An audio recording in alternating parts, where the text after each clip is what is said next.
Greetings, greetings, family. We are live. Welcome, welcome to the Sister Shanice Show. Thank you all so much in advance for joining us for another show where we're going to be talking about issues that are impacting on us as a community. Let's add Dr. Abu, who is now back screen. And as you can see, we've got Sister Teresa in the house. Greetings and welcome, Teresa. How are you? I'm very well. Thank you, sister. And how are you? I'm great. Thank you. Good to have you join us this evening for a really important topic that we're going to be discussing. And family, as you can see, we have Sister Sheila Black with us in the house. Take yourself off mute and please welcome the family. I give thanks for this opportunity once again. It's a pleasure being in your company, being in the company of my fellow panelists, and being in the company of you viewers and listeners. Thank you very much. We are going to have a brilliant, wonderful time. Thank you. Thank you for taking the time out again to join us. It's a privilege and an honor. And as always, privilege and honor to have Dr. Abu in the house. Greetings, Dr. Abu. You're on mute. Let's welcome Dr. You're off mute now. Greetings, Dr. Abu. We can see your mouth moving, but we're not hearing you. Please check the audio on your device. Okay, now you're on mute now, but just try turning up the audio as best you can.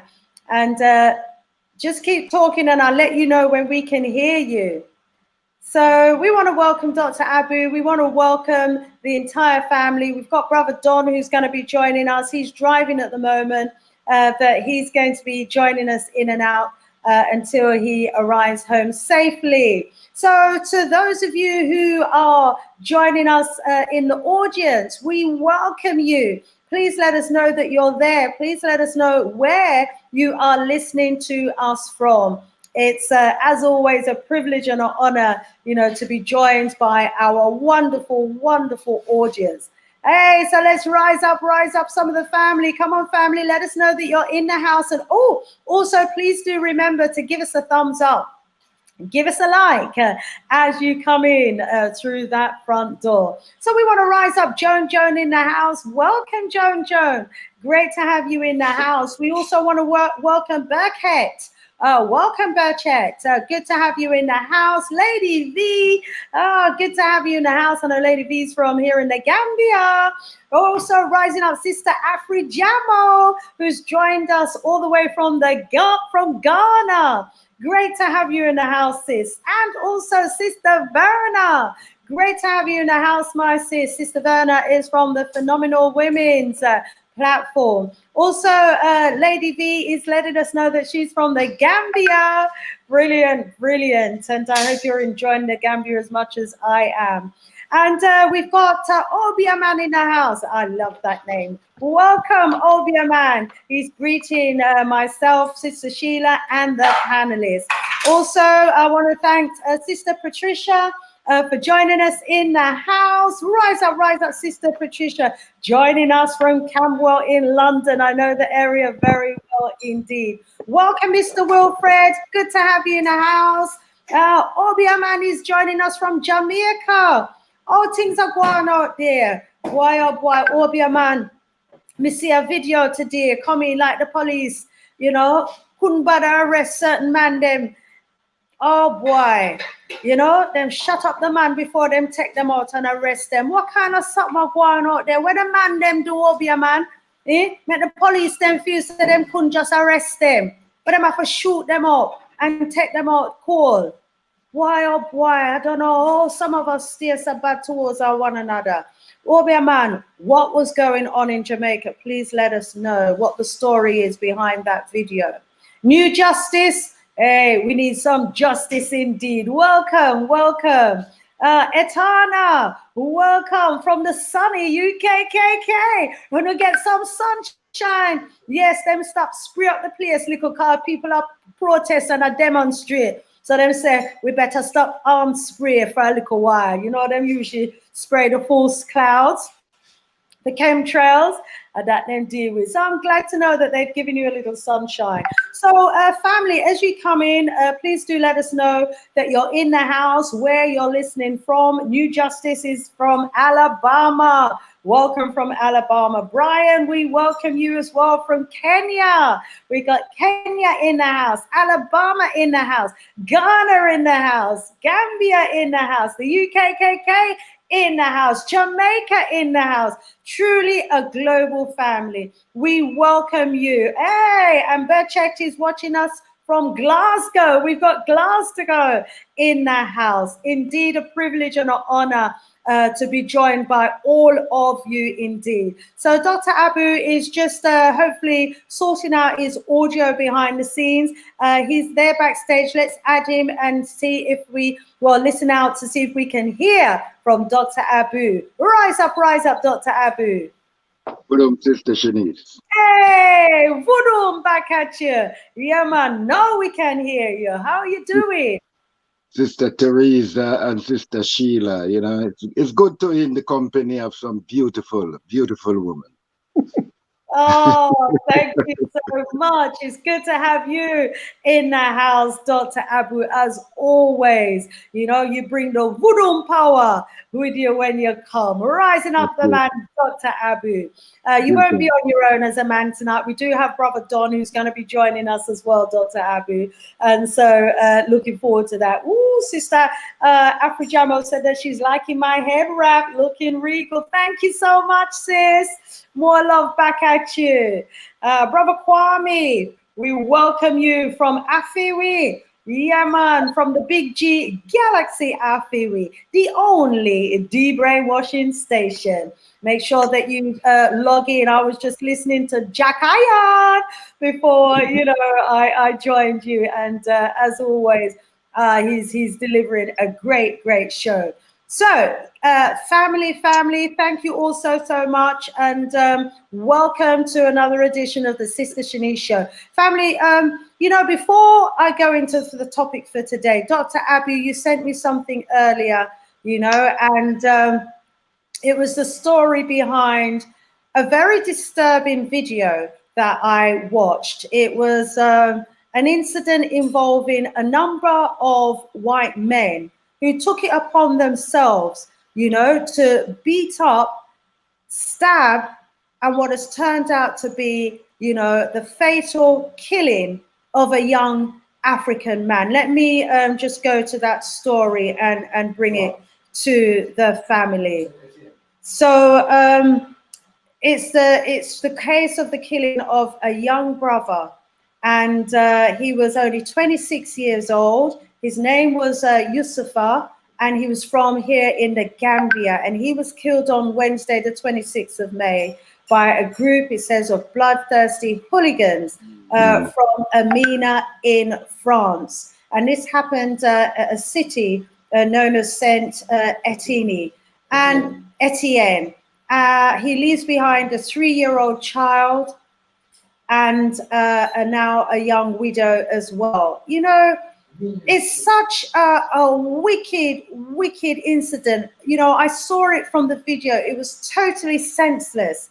You know, this young man in his 30s stabbed by a group of young people who, and older people as well. You know, before I go any further, I know Dr. Abu, you sent me this video. Dr. Abu. Please, you know, come in and share your comments and your thoughts. Obviously, our sympathy goes out to the young man. Our sympathy goes out to the family. Dr. Abu. Yeah, I'm trying to reach out to the family to see how we can support them, you know, but I'm just trying to point out the arrow that Africans are facing, no matter where they are. And if we don't come together, this arrow, I mean, to me, it's a pandemic. It's a pandemic, you know, long before we have this so-called pandemic. You know, we were going through these arrows. And we use even the COVID-19 to mask certain things. But it burst out, and it's showing us that we have to come together to stop this horror that is happening to our people. you know. And when it sit on it, it not was only young people, it was some older people, the most racist set of people them that we have. It's not the young people them, I'm telling you, it's the older people them using the wealth that they have to fund the young people. This is what's happening. You know, see, so we have to realize that the institution is very riddled with it, and a lot of them is attached to the institution, you know. But we have to come together, my sis. No matter where we are, we have to make this connection. Vodum.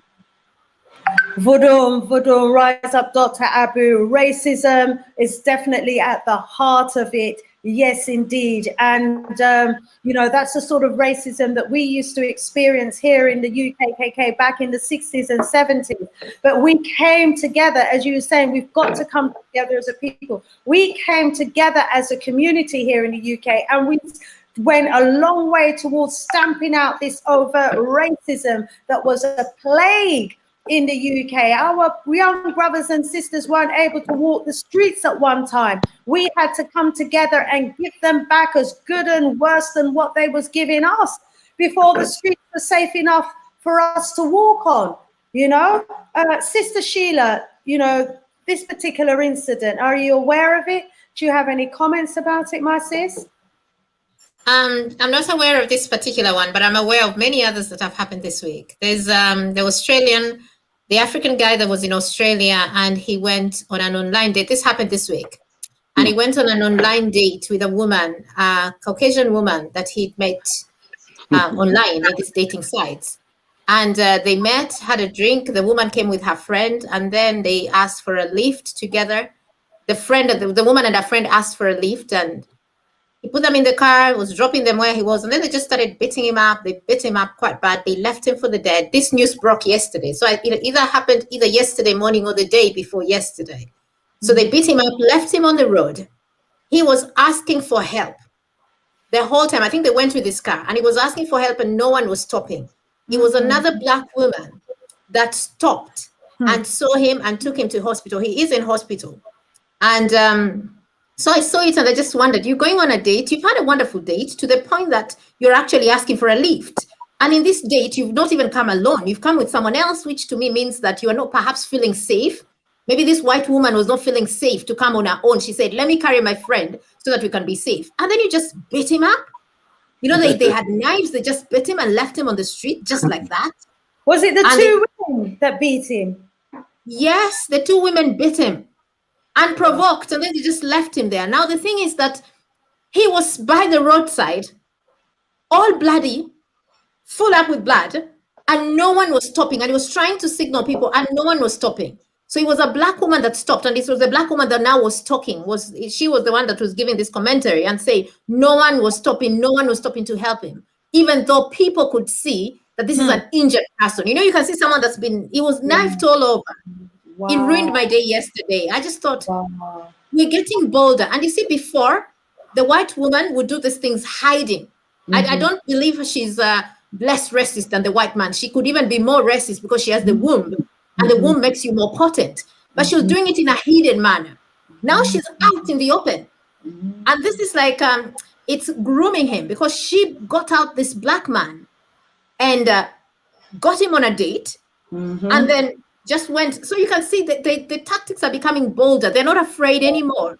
And what shocked me about this, the whole shocking thing about this, is the way our people are also lacking in self-preservation. For him even to go on this date, even the knifing is not a problem. He could be told, he could be framed for rape. He could be framed for murder, as in that level. And you know, you have no support. As he was lying there, no one was coming to help him. So there is that. And now that he's in hospital, we don't know even whether he'll survive, because the hospitals as well, medical rescue does exist. And especially when they know that the Black men are accessing white women, that normally doesn't go very well. So when he goes to the hotel and he says, oh, I was looking to date white women, that now aggravates the white man as well. So he ends up not being very safe. So I'm not very familiar with the Armenian situation, the Armenians killing this 26-year-old. And this other one was a 26-year-old or 20-something as well, this man that I'm talking about in Australia. So I'm not familiar with the one of the Armenia, but these stories are far too many. Yes, The victims are always Black people, and the perpetrators are always white people. The pattern is just too common. But out there, you will hear the police, they're stopping and searching Black people. Well, the evidence shows us that actually the criminals are not necessarily Black people. But as Dr. Abu says, we need to come together. We need to come together and have very tough conversations. There is no option. We just have to do it. I give thanks. Rise up, Sister Sheila. Thank you for bringing, our awareness of that particular incident in Australia as well. And so many lessons in there as well. Like you're saying, there are too many people from our community who are not concerned about race preservation. Where am I doing a pandit with a white woman? That's the first thing. Yeah. And you're right. That does provoke white men. They do not like to see it. Okay, they do not like to see their white women with the Black man then. Now, I don't know the race of the woman that the young 36-year-old Gambian was dating, but there is an image of him with a baby on his chest and the baby looked more white than Black. But I don't mean to say that it was, because, sometimes Black babies are born quite fair. But, was this another situation where, the white men are just so angered by the Black men being with their white women, that it triggered something inside of them, to actually want to attack this Black man. Now, look at the irony of the situation in Australia that you've described. Who stop to help him? The same woman where him reject. Eh? Stop to help him. Him like just sticking. My mic is sticking? I don't know if it's mine or yours, but it just keep on cutting out. Am I cutting in and out, Sister Sheila? No, you're not cutting out. No. I can hear you clearly, yes. And I had heard you say the irony is that the Black woman he had rejected was the one that stopped to help him. And let this be a lesson to our Black men. Our Black men are notorious for this. They reject us, but when they get problems, it is us that come to save them. All the time. All the time. See, Nemesis. True talk. Sister Teresa, I don't know if you're familiar with either of these incidences and if you have any comments you'd like to share about these stories. Yeah, can you hear me well? Yes, we're hearing you fine. Okay. Yes, I know I've seen the video and I was absolutely appalled that the person who was taking the film did not, even if it was to run in the kitchen and get boiling hot water and throw it onto the crowd, just to hold the camera and record it. And it went on for quite a long time. And that was all they did, not even to shout out and say to someone, call the police. I mean, for me, today what I'm going to be talking about is about fake safe spaces. And I think really and truly, we've got to understand that the spaces are not safe. And if your intuition is not developed, which is something else I want to talk about, you're going to be in a situation where you are going to be turned on. So I saw that video. I also saw in the news, not on the TV, but in the Google news, that a 17-year-old in the UK was killed this week as well. Oh. Similar kind of thing, surrounded and stabbed. Wow. The Black child in the UK. Oh, I haven't heard about the Australian one, but having seen the film Get Out, I wonder if these people have now just become emboldened to carry out the deviancy that they were thinking of doing, knowing that it's become popular and they may want to be in the newspaper. It's really important, I think, that we start to really understand what fake safe spaces mean, because I think we've been walking around thinking that we were protected and we're under the system, and now it's showing that we could be taken into a dangerous situation within a blink of an eye. That gentleman, when he went on the dating site, he must have felt very safe. When he spent the money, or she spent the money, we don't know who spent the money, But he had the car, and when he felt that it was okay to drive her back.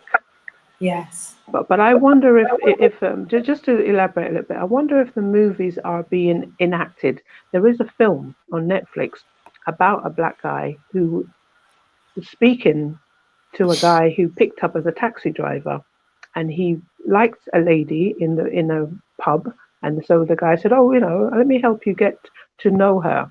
He turned out to be a psychopath, and he had him a prisoner.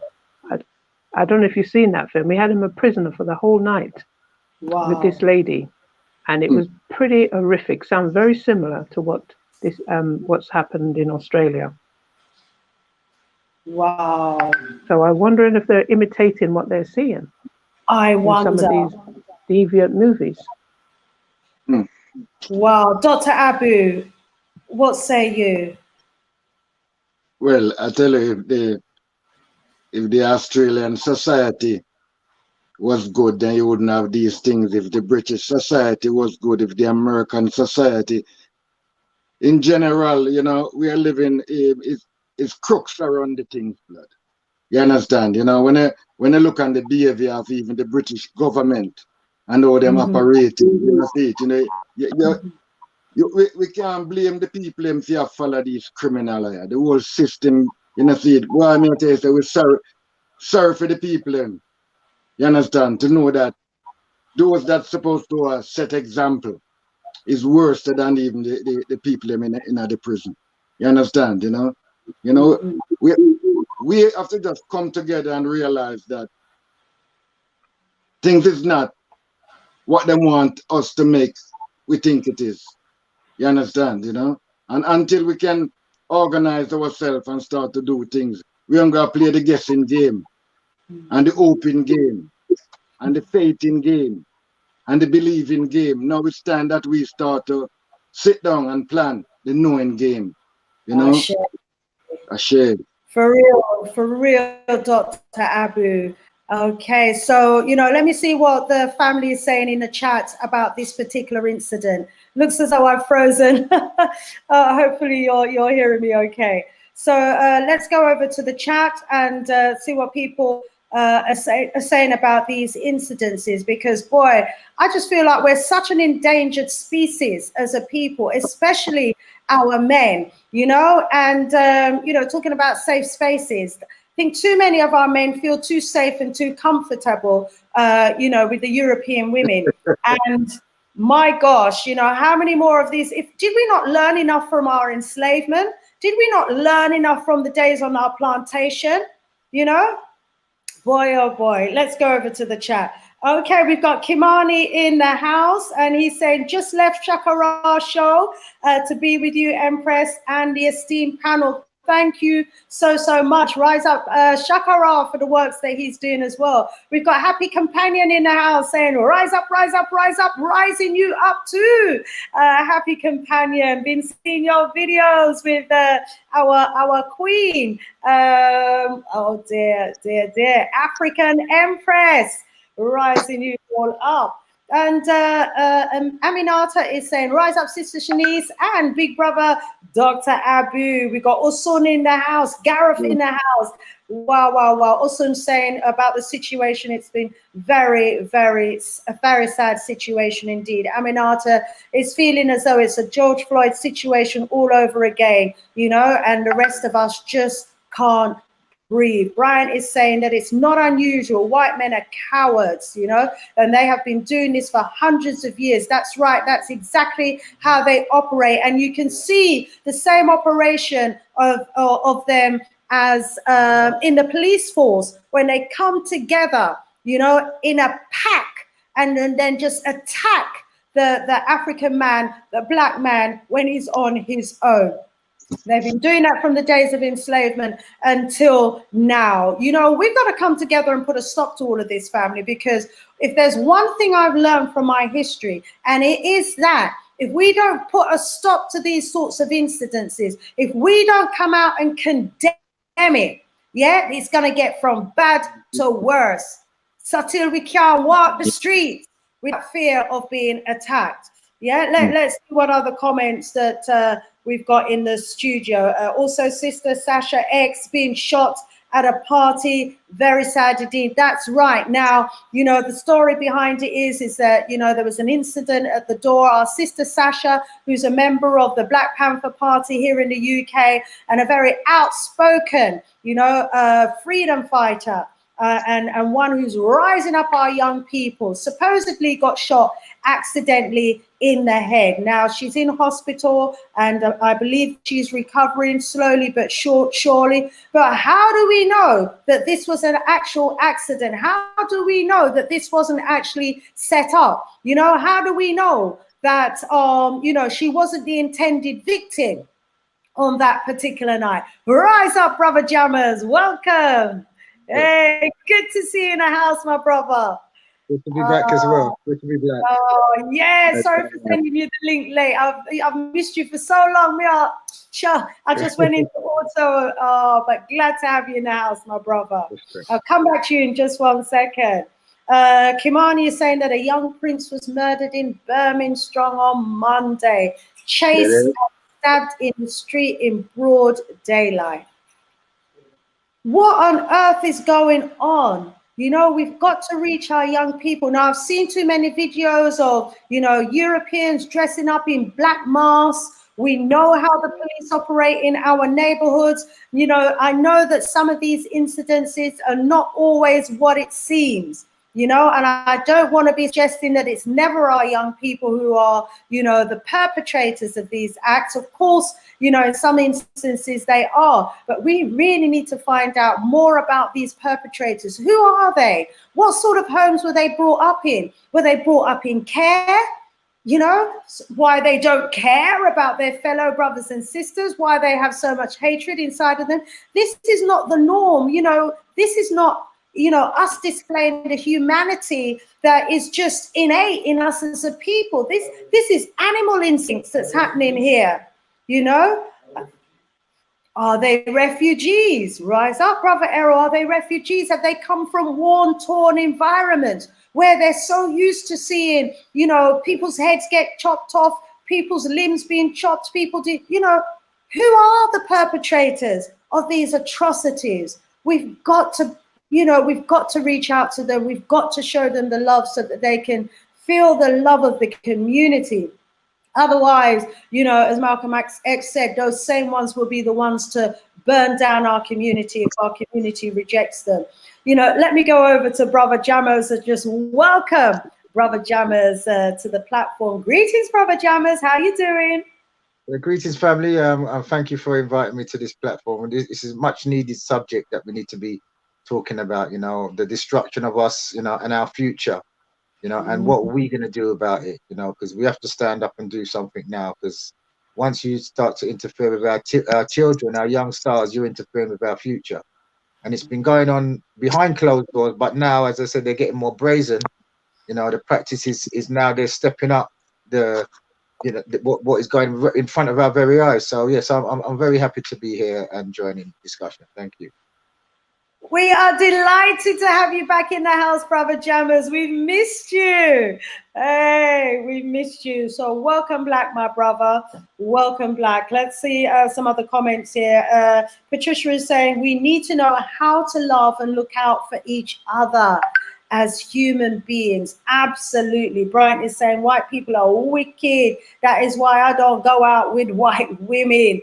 My, you know that I was learning from Prophet Kwaku on one of his shows that one of the reason for a particular piece of legislation being introduced during our enslavement was to protect our children from the European woman who would beat our children to death. There were so many of our young children who were being murdered at the hands of European women. They had to introduce legislation, you know, to curb it. I don't know if anyone else heard that show and can recall the legislation. I am, Sister Shanice, if I could comment on that. Yes, please do. I am familiar of a legislation to protect the white woman from persecution. Aye. The white woman attacked the black child so much, much more than what the white man did to Black children and Black people. And when we talk of the atrocities that were committed against our people, we always think of the white man. The white woman did worse, because the white woman did not just stop at the adults, so the men and the women. The white woman went an extra mile and was attacking the children as well. She did atrocious things to children. So they had to come up with a law. This is all out there. They had to come up with a law to protect the white woman from prosecution. And that is why when you hear of slavery and you hear of all these atrocities, you always think is a white man. The white woman did so much worse, but she was protected. Now, the reason why they were protecting her is because they were also taking care of their future. Because first of all, when this white woman is killing the Black children, she is stopping that future of the Black people. For the sole reason, the white race, as said by our ancestor, Dr. Francis Cress Welsing, is that they have this fragility because they are a minority and their race is ended. So they always have this angst towards the Black people, because they know the Black race is the one that is growing. It is the original prototype, and it is the one that nature would support to thrive. So by the white woman killing the Black child, not only was she stopping the progress of the Black race growing, she was also, by protecting her, they were protecting their womb. It was their womb they were protecting, because she is needed to further their race, their dwindling race. So the legislature that I'm aware of is the legislature that protects the white woman from prosecution. There is a lot of things that the white women did that will never see the light of day. And now you hear in this day and age, you hear our African kings are going there. They are looking down upon us African queens. They're saying we are angry. They are saying we are demanding. They're saying we are entitled. All these kind of things that our African kings say about us. And they hit the other side, you know. Learning our history is a very important thing. It is extremely important, because when you learn your history, you put things in perspective. I give thanks. I give thanks, Sister Sheila. You know, I think that was the legislation, and I probably got the story, you know, I slightly wrong. There was I thinking that the legislation was to protect our children, when in fact it was to protect the white woman from prosecution. What a something. Well, you know, as you mentioned that, I was just reminded also that in the 70s, the late 60s, early 70s, when racism was rife on the streets in the UK, and when there were a couple of incidences where people had been murdered, they had to introduce legislation to protect their people from the attack now that they were getting from Black people, from Africans who had decided enough is enough. And when we decided as a people that enough was enough, and we took matters into our own hands because the police were not protecting us, and we started giving back those racists as good as they was getting, they introduced the Race Relations Act, so that they could bring prosecution against the white racists for racism and discrimination. Is that what's needed in France right now? I think it is. Let me just quickly go around the room and find out if maybe what we should also be calling for in France is legislation to protect our people against the racist hooligans and I'm hearing in the chat that there was another incident in France just last week as well of another brother who had been murdered, you know, and then obviously we've got the problems. We're not ignoring the problems that we've got with our young people, you know, in our community here as well. But we know that there are, you know, greater powers, you know, in operation behind the scenes. You know, who's arming these young people? Who's giving them the guns? You know, don't try and say it comes with the drugs. Who's supplying the drugs?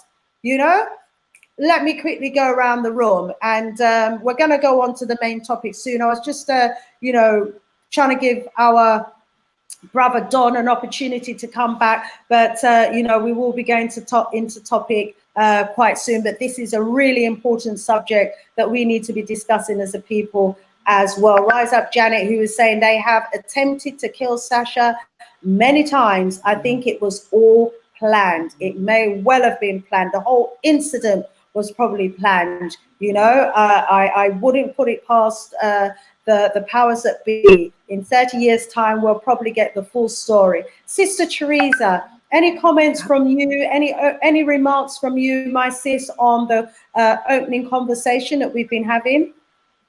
Definitely, definitely. I think what we have to kind of maybe pay attention to and pay serious attention to is that there is a visceral memory that we have. Now, if we think about the white woman, it is the neck of the head of the man. That's the direction the head goes, where the neck takes it. So wherever the woman puts the head is where it goes, because she's the neck. So when we look at, she saw what they were doing to our women, and she saw the children running about who potentially looked like me. And obviously, her womb was speaking. Now, we know in the modern day that mitochondria, the mother of all that's living now is a black woman, and only black women carry the mitochondria. So viscerally, I think they know. And obviously, she was fighting back in her way, but picking out the most vulnerable, given that our men and our women hands were tied behind their back and they couldn't protect their own children. These were children that were vulnerable and they could easily destroy them. And I'm sure, like somebody hurting an animal who cannot protect itself, they took advantage of us. Now, we know that history. We know that given an opportunity, people who have been brought up to think that they are entitled at the top of some kind of fake hierarchy can do bad things to the people they perceive lower down. And, as they say, give me a dark room and nobody watching, what will I do? We know what they do, and they're not doing it in the dark room. They're doing it in the daylight. There's nobody chasing them. There's nobody stopping them. So we have to ask ourselves the question, why are we still playing fair and being in relationship with them on this unequal structure? Now, the foundation of any institution is the family, and our families have been attacked for such a long time. It's a wonder that we still have families. So for me, right now, what I'm saying is that we have to know the time of day it is, and we have to understand the people that are around us. Excuse me. Because if we don't, we are re-traumatizing, re-victimizing, and somebody's sending out some kind of bad wishes to me, so my throat is going. Oh, get some water, my sis. Get some water. We'll come back to you to hear your concluding remarks. Please do, because some water. Yes. Okay. Sister Sheila, do we need to introduce legislation? We are so vulnerable at the moment. Put your phone on mute, please, Sister Teresa. We're so vulnerable. Who is protecting us? Who is protecting our children?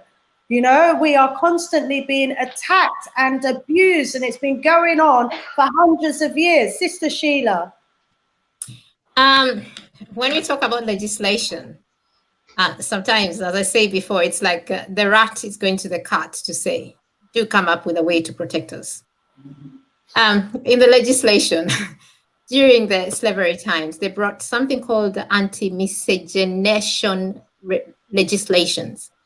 And basically, there were several of them. One of them, they were forbidding the races from marrying each other. So they were saying the white people should not marry the black people, but this was only from the black side. It was only implemented from the black side because black people were not allowed to marry or even just sleep and have a child with, or have any form of relationship. It didn't have to be a marriage, have any form of a romantic relationship with the white people. But the white people, if they wanted their way with the black people, they did it. They didn't need to seek consent. They didn't seek anything. They just raped and pillaged and did all that. So you find this law was being implemented from, and this was a law, not a legislation. So it was being implemented from the black side. So it was a law that the blacks paid dearly for it. So if, for example, a mixed race child was born, they would know that somewhere a black man and a white woman, or a white man and a black woman things have happened. So they would come for the black person, and the black person would be incarcerated. And it could have been rape. Then they came with a law where they said black people, still another law. I'm talking the law is above legislation. So they came with another black person cannot carry weapon. So we're not allowed to be armed. We're not allowed to carry any weapon. If we carried weapons or had any arms, that was straight jail. You are going to prison. It was a criminal offense. White people did not have this restriction. They could carry guns and they were using them on us, but we were not allowed to carry them. And this really emasculated our black men because it meant our black men could not protect the woman, could not protect the child. Then they came up with another law whereby they said that black people cannot sue white people. So even these are laws that were there. As soon as it reached all the way to the 60s, they were there. And they said any black person that wanted to prosecute a white person could not do it. So if you had any crime that you needed to sue the white person for, you needed to look for another white person to speak on your behalf. But as a black person, you could not bring it forth. Now, these were laws, meaning people sat down in parliament and passed them. Who was sitting in parliament? Were they people that look like us, or were they people look like the perpetrators? Right now, in 2021, June, we are talking of legislations in France. Who is going to sit in this parliament? Is it people that look like us, or is it people that look like the perpetrators? So instead of us distracting ourselves and wasting precious time, energy, money, and sometimes life, to look for this space that's not safe, I borrow Sister Teresa's words, which we will call safe space. So we will think that this legislation we're coming up with is a safe thing. And then we'll sit comfortable knowing that, oh, if they do anything, I will, enforce the legislation. Who will be sitting at the jury? Who will be the judge looking at this case? So rather than us chasing things that are just a waste of our time and just placating us, we have to think of other ways. And one thing I know, you cannot go to the same people that are harming you for protection. When we're talking about legislation, it means we are going to the same people that are harming us for protection. So in idea to say we are looking for our own legislation, unless we're going to put the jury to be people that look like us, or unless we're going to have some personality transplant and impose it and import it and put it in people so that they can have some humanity in them, I would say the legislation will just be a piece of paper. As we speak right now, racism is against human rights. According to the UN, according to World Health Organization, according to everyone, racism was banned. It was outlawed. It is still happening. So the legislation is already there. In the UK, murder, as we've said, all these cases, someone has been murdered in Birmingham from the chats and all that. Sasha is lying in hospital right now. Things are happening. These are already against the law. They're already criminal offenses. And for the topic today, Black children are missing. They're being grabbed on the streets. No one has been arrested. Nothing has been done. These are against the law. Legislations exist. Laws exist. Nothing is being done. So for me, legislation is a distraction. It is a proper distraction and a waste of our time and energy. We can only do it as a, by the way, to tick that box, but it should not be the thing that we say this is our protection. That is a false, safe space. I give thanks. Wow, rise up, Sister Sheila, as always, very clear in your analysis. Brother Errol clapping you here. Aga Tours is saying, rise up, family. We need community policing and our own defense force, grassroots support, immediate and long-term proactive problem-solving programs. Let's invest in Forever Family and others doing the work. Forever Family is a grassroots organization in the UKKK, a group of young men who have taken to the streets to protect our children, because so many children have gone missing. The newspapers are reporting it's becoming an epidemic, and many of them are our own African/Black children, and very little, if anything at all, is being done about it by the authorities. And so, we're going to be going over to that in a very short while. But before I do, let me get some further reactions from our panel members. Brother Jammers, our brothers are being murdered on the streets. We've gone back into history. We've seen there's a pattern of events there. Legislation may not be the answer. Sister Sheila has, pointed out articulated very eloquently why, you know, that's not going to work. It's like going to the perpetrators for the solution to our problems. What is the solution? My brother, Sister Aga is saying we need our own police forces and our own security forces that are defending and protecting us as a people. How do we go forward, in your opinion, please, Brother Jammers? Well, one of the main things that we have to recognize is that our spirituality, especially our African spirituality, our Kemetic spirituality, has been kidnapped.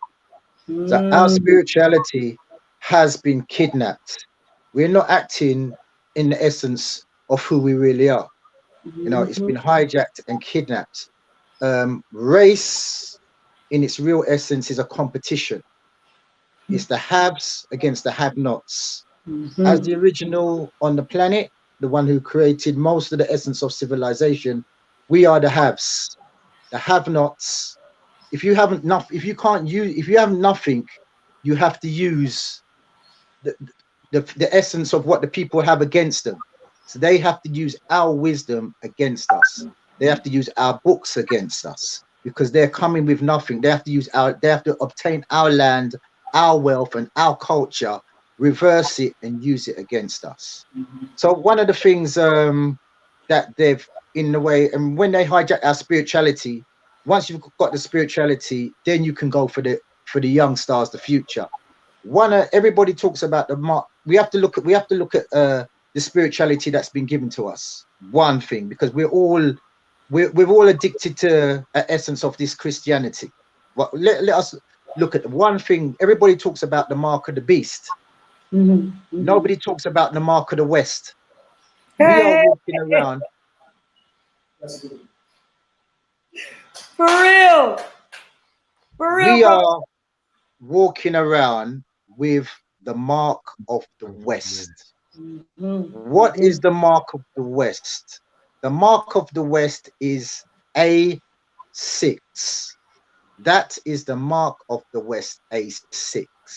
Let me show you why A6 is the mark of the West.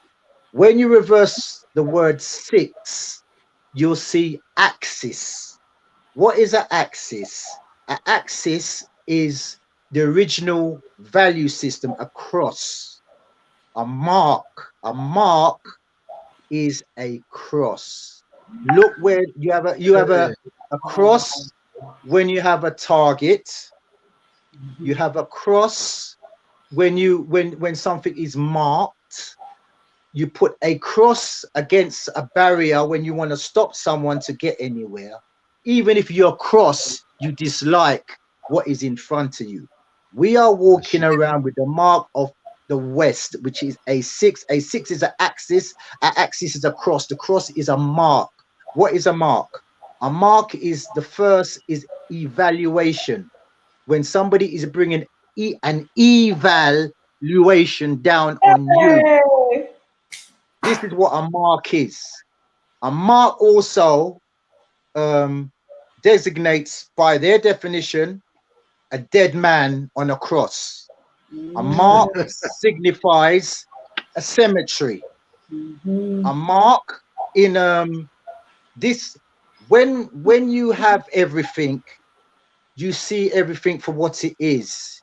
You don't, when nature is supplying you with abundance, you don't need to evaluate, you just take.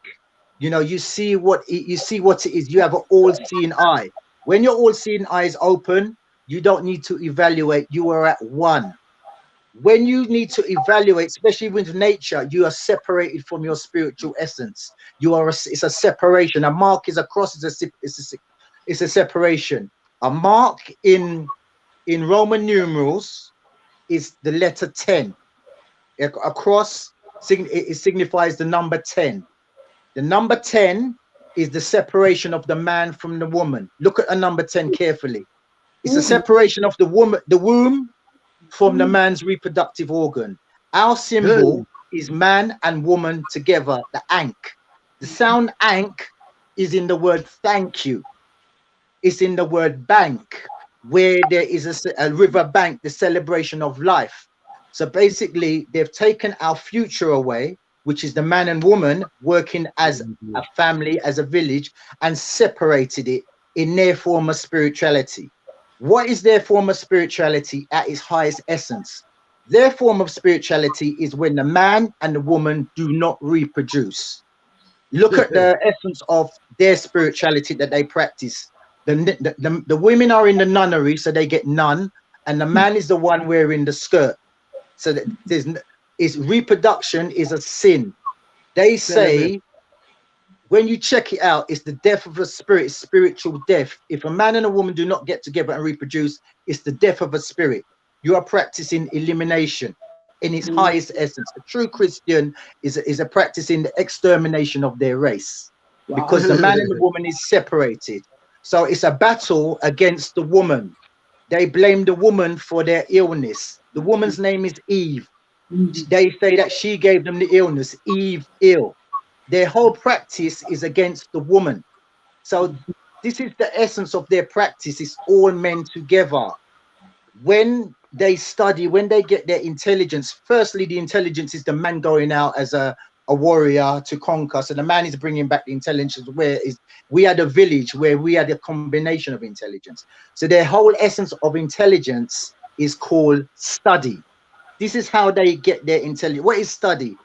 A stud is a horse selected for breeding. This is how they get their intelligence. Their level of intelligence were old men in their 60s called sextigens. This is where the word sex comes from. Had young boys. This is where the kidnapping and all the pedophilia comes from. Their whole practice is putting the women away. That's why they even call a woman mum. What is a mum? Somebody who keeps quiet. They don't want the woman to speak, because the woman is the first teacher.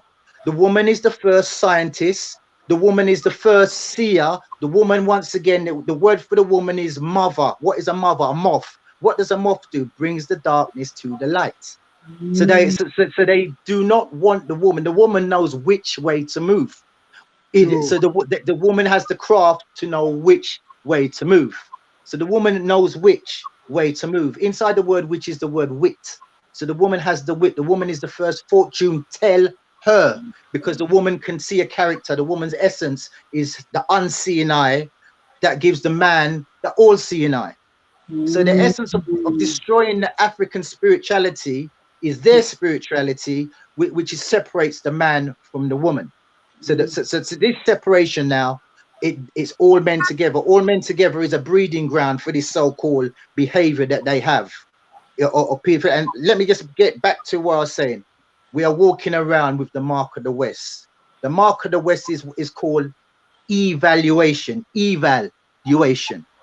And to bring down the mark is to devalue you. So they devalue you. Once you accept the mark of somebody else, then they become your authority. They become your judge. And this is how they program us, because they've given us values and given us ways of acting so that we can get awards and trophies and money and credits from them. Their whole system is called an exam. What is an exam? Look at the word exam. X, again, is the cross.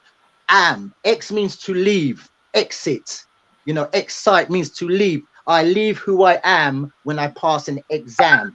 So your whole process of the education is to leave your African spirituality and become a fodder or a breeder for them. That's why they make you pass. Once again, men, the women weren't given no education. It's study. So it's men. You become a student. And what do you pass? You have to pass a test. What is a test? A test, once again, is a will, because when you're in law, you make a test. So a test is when you're giving your will away. Your will really means your future. So you're giving your future away. So when you're passing their test, really, they want you to produce for them. So it's not really a test or an exam. It's a test. When he calls you to a test, it's a testicle examination. Because anytime you pass, you become producer for them. And that's why they call you a horse. They're treating you like a horse. They treat their women like a female horse. A female horse is a mare. The mare that carries their future. This is where you get the word mare, carriage, marriage. And there's anybody living next to them, they call them a neighbor, another horse, because they see everything as a stock. That's my introduction. Boom. Oh, brother Jammers, welcome back on fire, full up of all those gems. I'm gonna have to watch this back again because there is so much nuggets in there, my brother. I mean, you just dropped so much knowledge on us, you know, in the last 5 minutes or so that you was talking. Wow, and everyone in the chat is just like wow as well. Let me see what Obiaman is saying. Respectfully, brother, what Christianity doesn't teach that man isolate the word of scripture to suppress individuals, causing one to believe this. And you know, the big word lie is in the middle of that word believe as well, isn't it? I didn't quite get that, but hopefully the other Steve, maybe I didn't read it quite well. And let's see what we've got. And they know all that brothers jammers and has known that all their lives we were sleeping. Well, you know, our brother's waking us up. He's waking us up now. And we're, you know, seeing the lies in their speech, because as you would tell us, jammers, you know, their language is all about spells, isn't it? All about spells. Let's see what CJH is saying. He said, this is why the feminism is an in-family fight and nothing to do with us, right? This is why feminism is an in-family fight and nothing to do with us. We do not struggle with our men to take power from them because we have our own feminine power. Together, we create balance. Absolutely agree with that. Couldn't agree more. What's this one saying? The English and German languages are warlock, wicked, and evil languages for real. Yes, indeed. You know, so, and that's what we're locked into right now. Let me just quickly jump over to Brother Jammers. I can see we've got Dominic behind stage. I'm bringing him forward. Welcome, Dominic. Welcome. We are still opening, you know, we're having a really interesting discussion. Brother Dominic, we were talking about the incident in France, where a young Gambian man was murdered by a gang of white thugs, gang of white racists, broad daylight. The whole thing was filmed. Apparently, they've arrested, I think, about 3 out of the group of about 6 or 7 or so that were involved in this incident, and charges have been brought against them. But, you know, we've just gone on to talk about the racism from, you know, the days on the concentration camps that they called plantations, really, up until now. And we're talking about who protects us as women, who protects our children.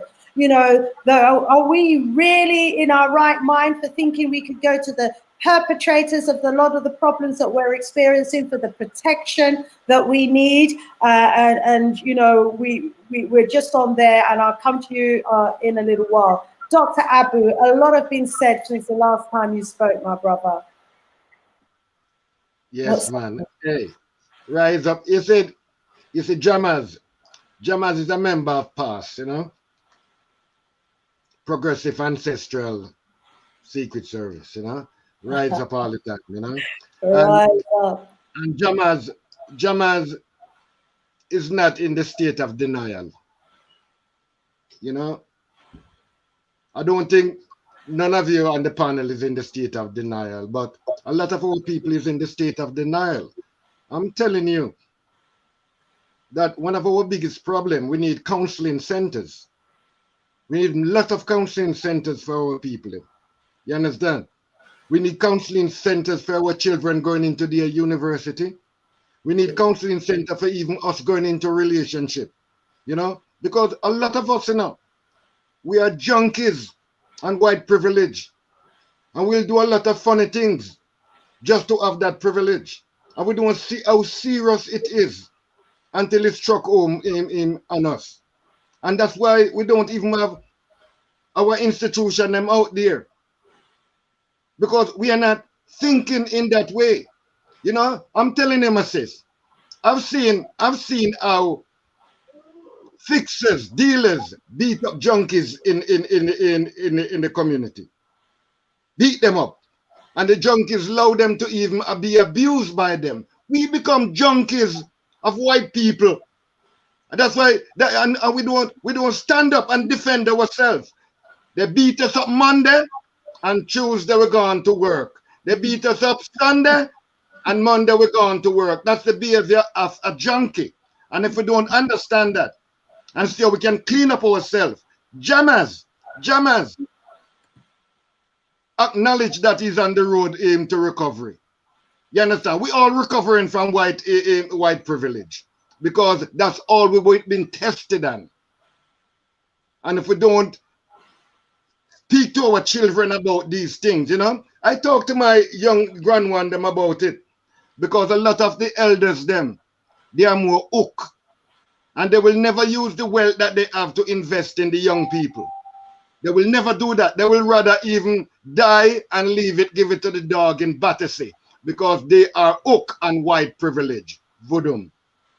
Voodoo, rise up, Dr. Abu. And, it's been said, we're just not in our right minds. Most of us are not in our right minds. We go to a European school, we talk European religion, European science, European everything. And then we wonder why, we're out of our African mindset, and we wonder why we're hooked, on everything European. We have been indoctrinated that way. Absolutely, Dr. Abu. Sister Teresa, just before, you were trying to make some points. You needed some water, which you've now had. I normally have good. water close by as well. Let me bring it, and then we're going to go over to Brother Dominic. Yeah, I've never had a cough in my throat on a show, so yeah, it's telling.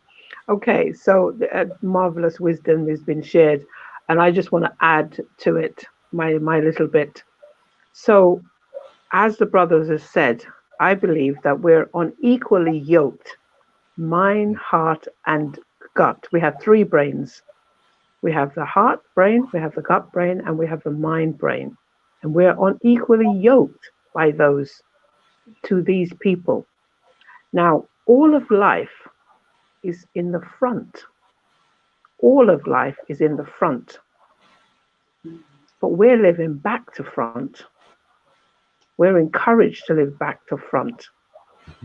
Blood equals elements of light and fluid messengers. Wow. And these things are what we've been given through a mitochondria mother. The black woman is the only one that carries the mitochondria. The only one that survived is a black woman. So these messengers are linked to the front for the navel. The signal to the creator is all there in the woman.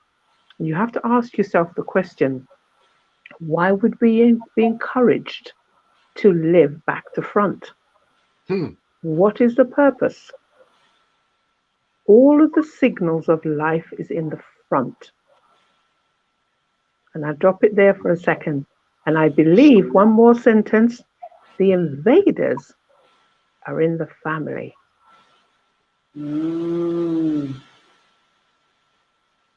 Wow. Rise up, Sister Teresa. The invaders are in the family. Oh my days. Yes, they've inveigled themselves into the family. For real. Wow. And we are living our life back to front. Wow. We need to come back to you on for some more on that, Sister Teresa. I think I want to delve into that a lot more, actually. I've not heard that perspective, that talk before. I need to hear some more about that. What say you, family? Yes, I want to thank everyone for the rise up in the chat. The chat room has been rising up, all of our speakers. Sister Sheila's been getting enough rise up. Dr. Abu, Teresa, Brother Jammers, come back on fire. You can tell everyone's missed you, Brother Jammers. So don't go away for too long again, yeah? Rise up. So I'm hearing, look, we've got 196 people watching so far, but we don't have near as many likes. Come on now, no give me a like, no. It not gonna cost you anything. We come here for no. Just give it a little like. Thank you. Yeah, we are know we do it for the love, we not do it for the like, but we just still would like the like, you know. Cause you know what? When you give it the like, yeah, then more people can get to watch it. Yeah, thank you so much in advance. Thank you. All right, as you can see, Brother Dominic has joined us.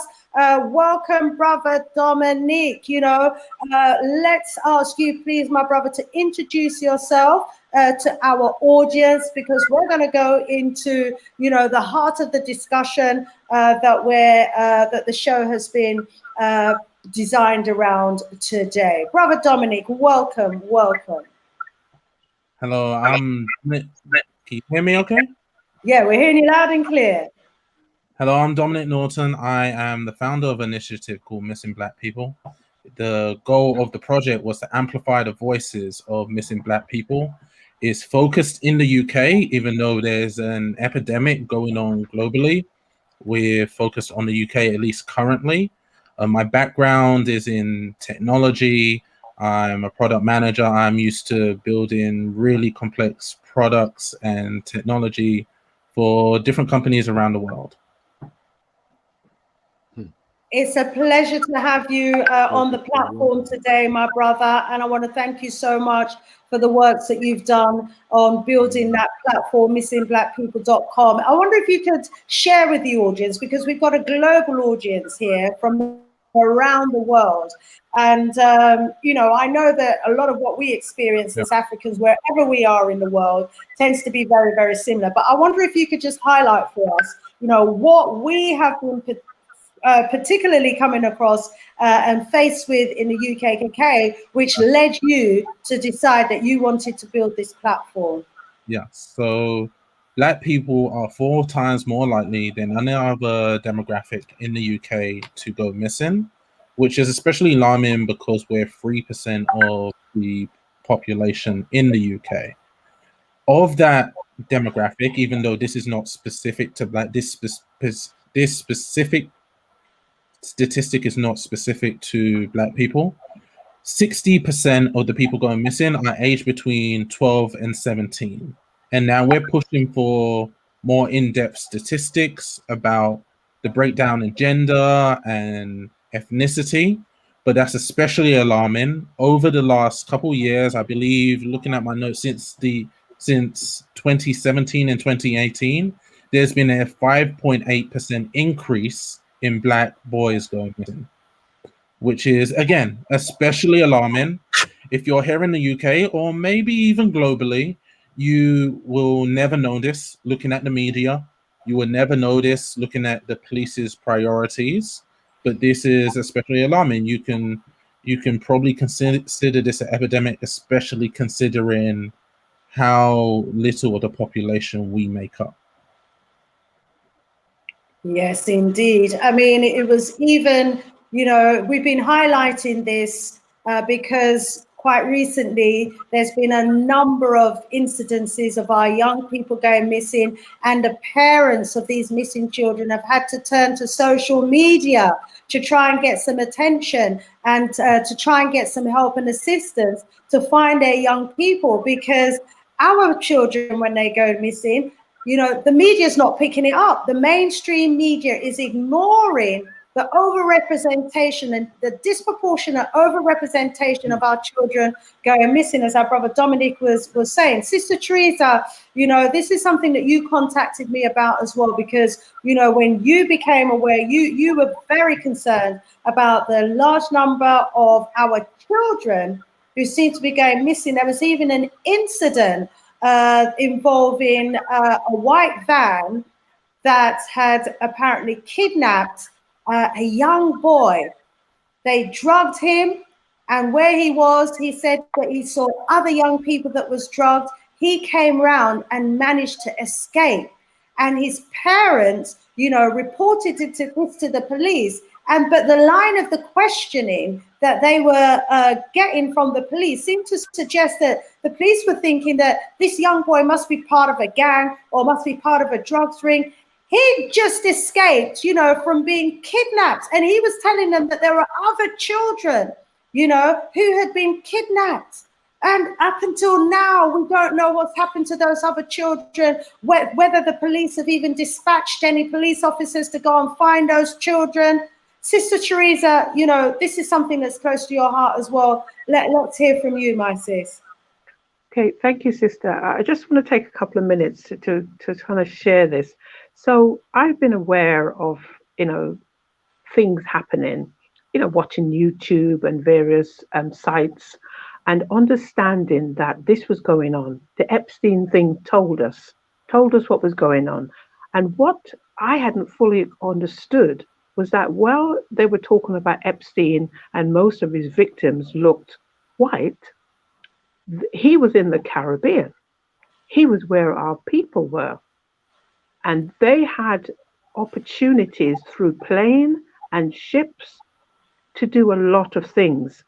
So then it occurred to me that maybe because we've been on lockdown, the parasites have in nature, if the gut, the bacteria that is helpful and protective of our immunity gets overrun by the wrong parasites, the wrong bacteria, we then get invaded. And I believe when we were off the streets, the parasites increased in number. Interestingly, Australia has got an absolute invasion of rats at the moment. It's not, I don't know if it's on the news, I don't have a television, but I saw it on social media. An invasion has been going on. Lots of things are going on around the world. There's a plague of rats. Now, I think what's happened to us in the UK, while we were locked down and we were encouraged to send our children out, the plagues of parasites came out. They saw there was no adults going to work. They saw that there was no people around in regular times when kids would be at bus stop, and they made their move. And Dominic, thank goodness, noticed and said, hold on, this behavior is getting worse. I've got to do something. As I said, I knew about what they were doing, but the pictures they were showing us wasn't of our people.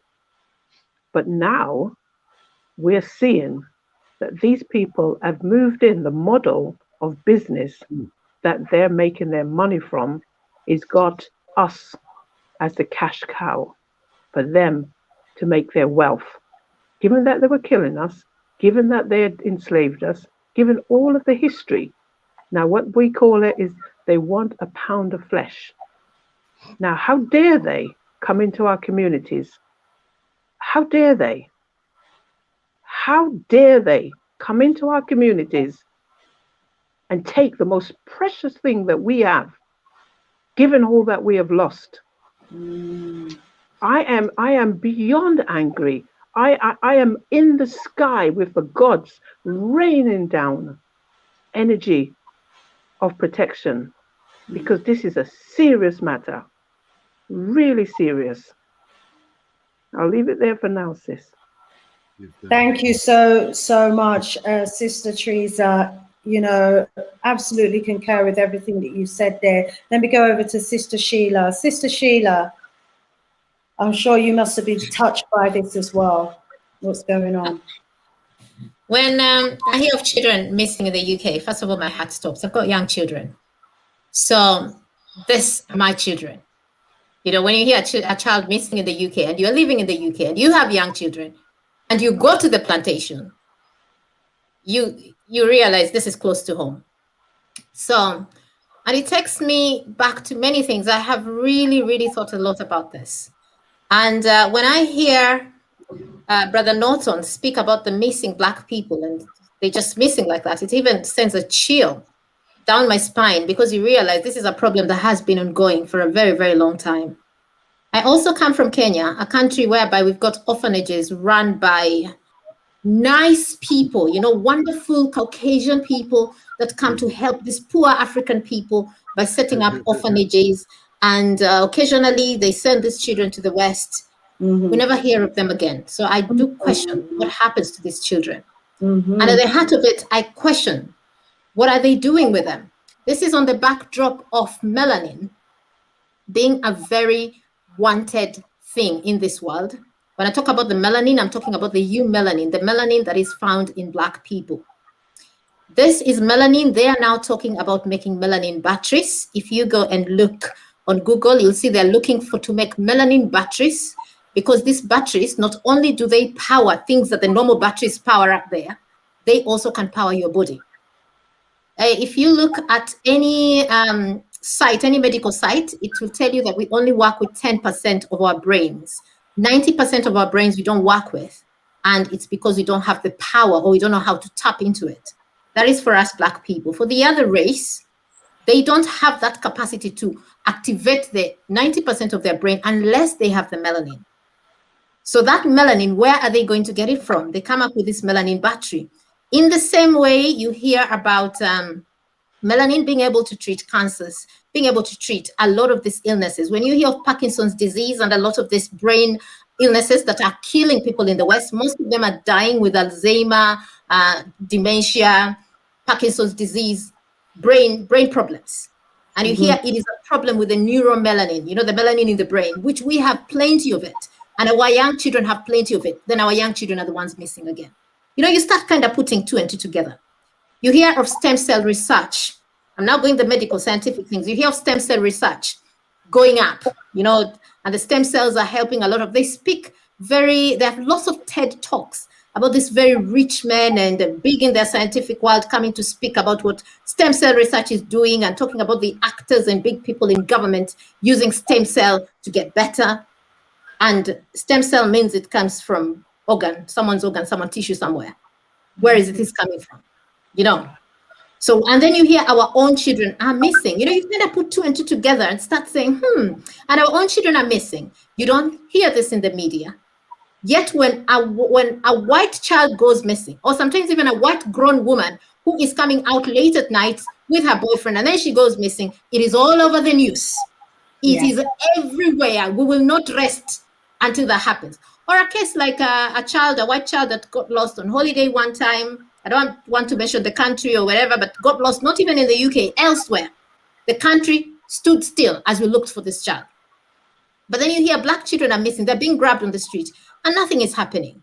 And you sit back and there is this need for organ harvesting. There is need for the melanin. There is need for the stem cell. And our people are getting lost. Our children are getting lost. You start questioning, what's happening? But this is whereby we now go to the Black community. When I was growing up, I grew up in Kenya. And we knew that all your friends' mothers are your mother. So if I had a friend, I would call that mother, my friend's mother. All the friends' fathers were my father. All the friends' uncles were my uncles. All the friends' aunts were my aunts. So if I met them on the road, I would treat them with the same respect I would be treating my own father, mother, uncle, aunt.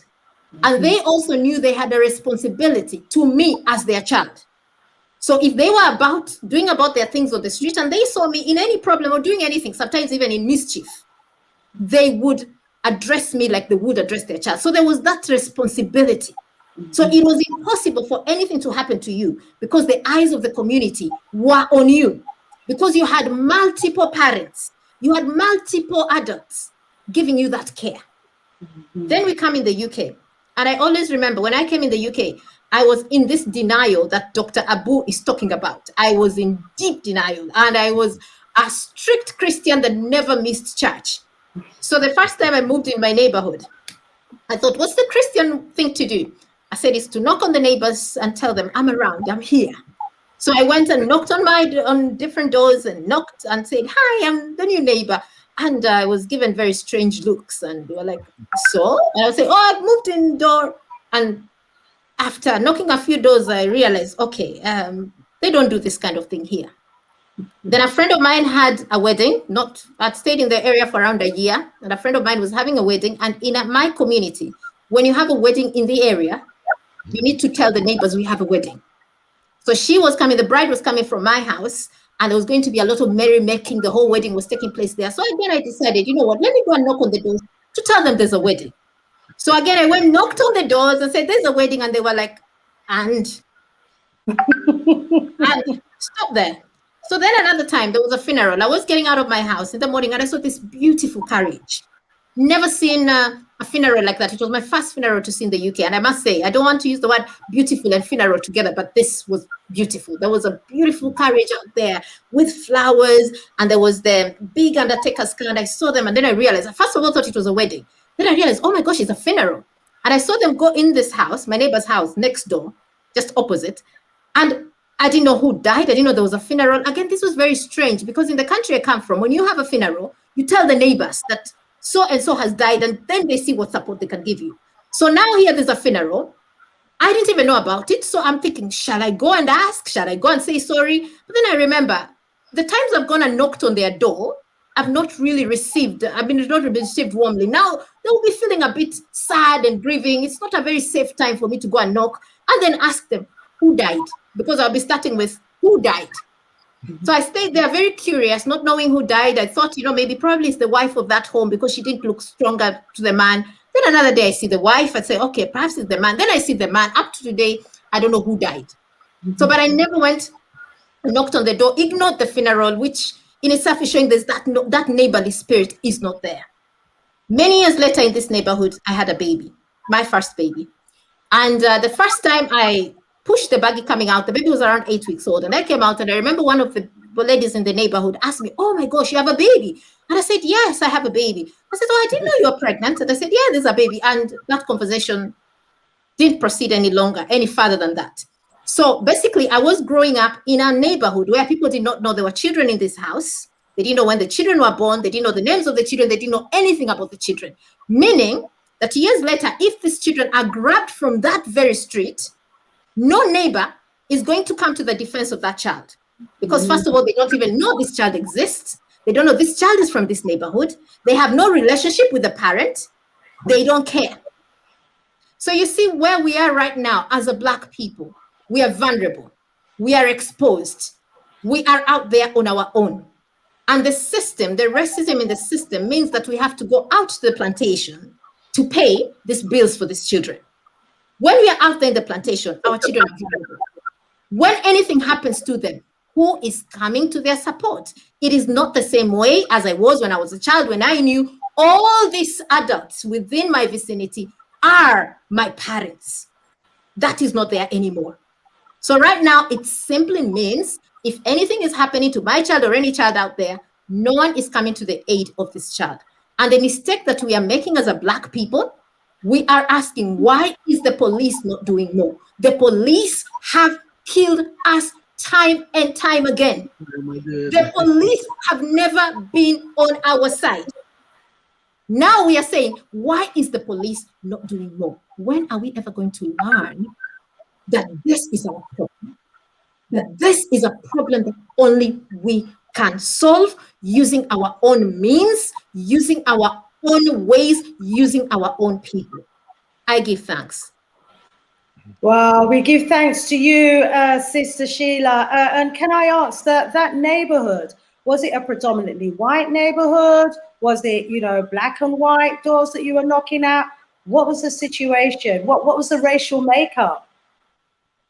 In this, I've lived in both neighborhoods, and I can tell you there hasn't been much different. If anything, this was a predominantly white neighborhood. I have lived in a predominantly Black neighborhood. And between the two, the predominantly Black neighborhood was more unsafe than the predominantly white neighborhood. For the sole reason, the predominantly white neighborhood, if things happened, if you wanted to call the ambulance, or even if you wanted to call the police or things like that, they came. But in the predominantly Black neighborhood, where I've had my car vandalized, where I've had things happen, there is no help. You are on your own. And in the predominantly Black neighborhood, the Black people themselves are not safe either. We carry so much trauma and so much self-loathing within ourselves that it is easier to attack a fellow Black than to attack anyone else. So as a woman that goes in the plantations 24 hours, my job is kind of 24 hours. As a young petite woman that goes plantation 24 hours, I am more at risk of from both my Black brothers and the white supremacists. So in the list of probability, if I were to choose which neighborhood to live where I would feel safe, it would be the predominantly white neighborhood, in that the safety will come from the state machinery that's there, that neighborhood will will bring to my door, should I call them, I will put on my nice English accent and call the police or the ambulance like an English woman. And they will come there because the postcode will make them think he's an English person. So they would come quicker and they would help me. Only when they're at the door there, they find it's a Black woman, but it's too late at that time. They're already there. But when I am in the Black neighborhood and I try to call and I try to do anything, nothing happens. In the same Black neighborhoods, the insurance is higher, the council tax is higher, the supermarkets are higher, the petrol is higher, everything is higher, and it's unsafe on top of it. And that communal, the parking tickets as well are higher. You can't even get free parking outside. So there is that discussion that we need to have again about what is happening in Black communities. And there is no there's no community cohesiveness. You cannot say, let's come together and speak in one voice, because the borders, the colonial borders that we come from. So the Jamaican is not talking to the Nigerian, who's not talking to the Zambian, who's not talking to the South African, who's not talking to the Kenyan, who's not talking to the Rwandese. We put them together in this place. Mayhem, no safety, none at all. Sister Shanice. Wow. You know, it just illustrates really, you know, very graphically what we're up against, you know, and what we need to do to address the challenges that we have in our communities. Because how can we be there to protect our children, our most precious thing of all, you know, if we're so divided as a community? So clearly, you know, when we talk about the importance of our unity, the importance of bringing back that, you know, those neighborhood support systems, you know, that care in the community that's needed. Maybe it's the disappearance of our children that could help to bring that all back again. Because if there's one thing we've all got in common, as you said at the outset, my sis, you know, it's that love and that fear that we have for our children and that desire to protect our children. Brother Dominic, you wanted to jump in here. Yeah, there's 2 points I wanted to add. I wanted to add context to the conversation because I'm watching the chat too. So you have human trafficking, huge industry, billion-dollar industry throughout the world. But when it comes to the UK or countries, this is an institution that interacts with other institutions. So to focus just on human trafficking is not looking at the whole picture. It's our education system interacting with the justice system, interacting with the social care system, interacting with the human trafficking industry. And providing context in that way, if you focus on one thing, you're going to miss the whole picture of what's going on. For example, a teacher can refer to the police that a certain child is having problems at home. Now the social workers get involved, and that kicks off a whole chain of events. But these are separate institutions interacting beyond their authority. In the UK, they have the authority to do that. But that's almost overriding the family's authority. But these are separate institutions. And then you never know, the kid gets kicked out of school.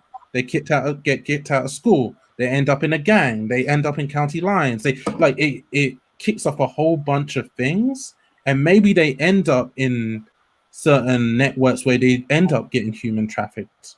And I think that context to the conversation is really important, because to look at these as separate institutions interacting with each other to provide a whole context of what's going on. But also, it's not all negative. I mean, a lot of what we described is negative, and we're here having these discussions, and throughout the diaspora, there's people having these same discussions, and it's about amplifying these discussions. You see, you have 100+ people in the comments section, but this is how it starts, or this is how it continues, because we've always had people fighting a good fight, and we will always have people fighting that fight and trying to push back against some of the institutions against us. We need to focus on that and amplify that. And we're always going to have people like fighting for peace and fighting for love. Rise up, my brother, and thanks for highlighting, you know, the various institutions and how they interact as well. You know, and these are not our institutions; these are institutions that come into, you know, our life and into, you know, our family settings. So, you know, we don't really have the control and the influence over these institutions as we need to. That's another conversation in itself, really. Brother Jammers, let me invite you to jump in here. I mean, what's going on in our communities? There seems to be, what's happened over the years, and it's suggested in the chat that it's living the Eurocentric lifestyle that's broken down that community cohesion that our parents had, the community cohesion that we grew up experiencing, but now seems to have been lost, that our children no longer have.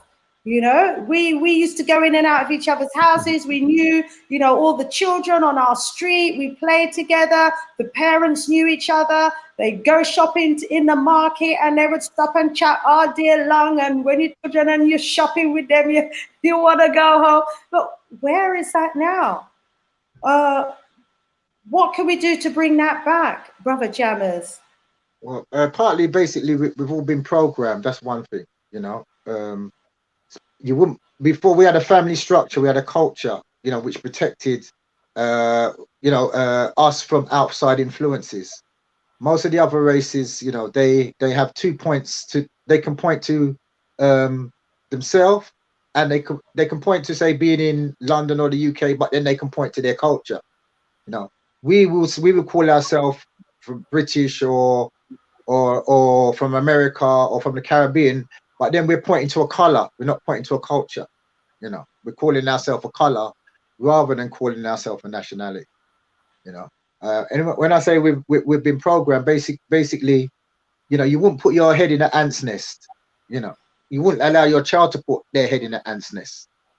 But we're allowing our youngsters, and we're putting our heads in their TV programs, in their social media, in their games. And if you look at the madness at an early age that our youngsters are subjected to, this is the result of the programming that they've been put through. They call it stereotype. What is a stereotype? Stereotype is a type of sound frequency or sound of vibration that you align yourself with. So they've given us these characters to follow, especially our youngsters. Once you separate the family unit, then the young male has no knowledge or teaching of a father figure. So now he's been given all these other figures to follow. And once again, there's no woman in the equation. Pop star, footballer, all men playing with boards or playing together. It's all a destruction of the family unit. So this is the product of us. These have been our teachers. This is the product of the teaching system that they've given us, and this is what's happening to us. Another thing that's happened is basically the ways of making money has changed now. It's no longer, you've had the industrial revolution, so the ways of making money has changed. Now the money now is in the drugs companies. The drugs companies, the pharmaceutical companies is where the money is. What's the most expensive drug on the market? Look at the price of melanin, £350 or 350 cents per gram. Gold is about 50 pounds per gram, or 50 euros. So this is what's really happening now. We are the most expensive drug on the planet. They are using melanin for all products now. Even just the basic, they've got melanin accelerator in tanning. So we now are seen as the drug that everybody wants. So we're not seen as humans. We're seen as the latest drug. This is why they're taking our young stars, as they say, for organs and for the chemicals that we have in us. We've become the most expensive drug on the planet, and they can no longer hide it. The reason why none of it gets publicized, because when you notice, especially with pedophilia, it's only the watchers that get convicted. The doers or the participants never get convicted. Why is that? It's because it's at the highest echelon of society, where, once again, as I said, this practice of separating the man from the woman, gives them the arena to practice this thing that they're doing to everybody. Listen to the method that they use. They've set up a computer system so they can share images. What's it called? PDF files. This is how they name their computer system. PDF files. So this is how they share their information. Once again, it's only the watchers. This is why it's not publicized, because they want to keep it away from the doers. So this is the whole, and how it works again. The education system is designed, once again, evaluation. You're walking around with a mark of the West. Once you start to evaluate, you separate yourself from your family unit. You develop paranoid disorder, and then when you take on a belief system, then you have no control of your future, because you're crediting everything to something you can't see, feel, or touch. Most of the phenomena that they make, you can't see, feel, or touch. You have to believe them. So you're walking around with a paranoid disorder. Next thing, you'll be institutionalized once you commit the crimes. Next thing, you'll be given the drugs, and then where does it all end up? You end up seeing the therapist. Look at the word the therapist, and you'll see THE, the RAPIST, the rapist. So you see where all of the activities, the whole system is designed for this. Boom. Wow. Wow. You know, we really need to be educating ourselves, don't we, in our own colleges, universities, and schools, because, you know, we shouldn't be getting to this stage in our life when we're beginning to see the reality of the situation that we're faced with. And, you know, as has been said in the chat, I'm glad to hear that in some countries they still have the community working together, you know, and there still is that community spirit. We've got to bring that back. You know, we absolutely have to bring that back if we're going to be there to protect our children and to keep them safe, and to save us from having to use these institutions, which are no good for us at all whatsoever. Want to rise up Brother Jeff in the chat for his donations. Thank you so much. The judge head, rise up. And he's saying, Brother Jammers, you're absolutely correct there. We are victims of Afrophobia and melanin envy. And it's a long time since they've been studying our melanin. People in the chat are saying that this has been going on, you know, for centuries. So, you know, rise up yourself there, my brother. Thank you so much for the donation and the earlier donation as well. Much love and respect to you. You know, Brother Dominic, you had a couple of events a few days ago over the last strong end. One event was calling for volunteers. Another event was a town hall meeting, and there was one other event as well, but it was all to do with our missing children, because it's about us taking action, and that's what your website has been promoting. I'm going to go to your website while you talk. I want you, my brother, to give us a bit of a feedback about those events, what the response has been like, and how anybody watching who wants to get involved, become a volunteer, you know, on the streets, to look after, because we're talking about organizing on the streets so that we can patrol the schools, patrol the streets to, you know, safeguard our children. You know, Brother Dominic, over to you. Let's hear about these works, please. Yeah, there was 3 events. One was a volunteer induction. One was what I was calling a town hall meeting, and another one was a neighborhood watch, like an interest meeting. So I guess I'll start with the neighborhood watch. In the UK, and I'm not sure how people feel about this, but regardless, in the UK, you have Neighborhood Watch Association. So throughout the communities in the UK, whether you know or not, there are neighborhood watch groups. Usually, historically, it's mainly been in white neighborhoods. I never knew about it until within the last year, growing up in Newham. But you had these neighborhood watch groups, and they have street watch, they have canal watch, they have boat watch, they have business watch, but anyone can start the group. And there's actually funding to start these neighborhood watch groups. And you start the group, you can decide whether you want to cover 2 roads, or my local neighborhood watch covers 3,000 apartments, which they generally say is too big. But people are starting neighborhood watch, and we're helping people start street watch and school watch. Street watch is a little bit different to school watch. School watch is about bus stops It's about opening and closing times of schools. It's about really helping the kids. And it's not just we could just start it ourselves, but there is training that is probably best to go through. There's insurance that is probably best to get. There's background checks that we're doing. There's equipment that we're getting you to, so we're all on the same page. Everyone's protected, whether it's the young people or community or the volunteers. If I speak about the volunteer interest meeting, one of the so many people, there's been amazing response from the website, and so many people have volunteered to assist.